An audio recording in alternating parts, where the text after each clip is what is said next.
ఎందరినైనా క్షణంలో దంతాలతో పొడిచి నుగ్గునూచగా చేయగల కువలయాపీడం తాను చూస్తూ ఉండగా కాలునితో కలిసిపోయింది. అది చూచినంతనే కంసుని ఎదలో వదలని భయం పట్టుకున్నది.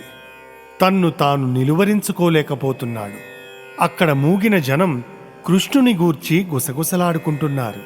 వీరిద్దరూ చూడడానికి పసిబిడ్డలుగా కనబడుతున్నారు.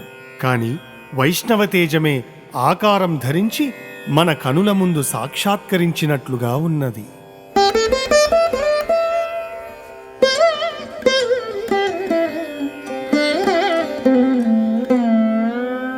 సంపి రక్కసి పట్టి చక్రవాకుని కూల్చే పడద్రొప్పె మద్దుల బకుని చీరే అఘదైత్యు పొరిగొనే అడరి వత్సకు త్రుంచే గిరి ఎత్తె దేవేంద్రు క్రిందు పరిచే కాళియుమర్దించె గహనానల ముత్రావే కేసి అంతకపురి క్రేవకనిచే మయుపుత్రు పరిమార్చె మరియును దానవ భటుల మర్దించి గోపకుల కాచే గోపకాంతల మనమున కోర్కి తీర్చే ఈ సరోరుహలోచనుడు ఈ శుభాంగుడు ఈ మహామహుడు ఈ దిగ్గజేంద్ర నిభుడు మనుజమాతృండె తలపోయ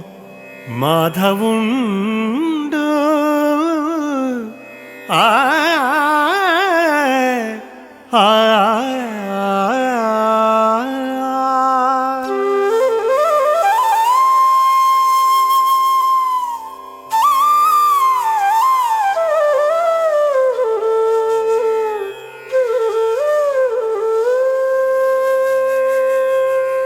ఈ పిల్లవాడు మనుజమాత్రుడు కాడు, సాక్షాత్తు మాధవుడే.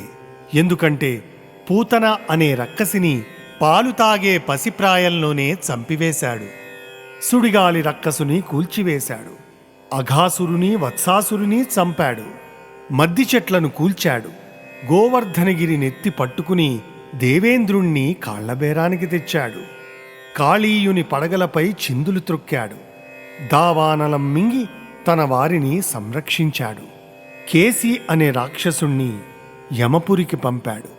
మయపుత్రుణ్ణి పరిమార్చాడు. రక్కసి మూకలను మర్దించాడు. గోపకులాన్ని కాపాడాడు. గోపకాంతల కోరికలు తీర్చాడు. ఇతడు మహామహుడు, దిగ్గజం వంటివాడు.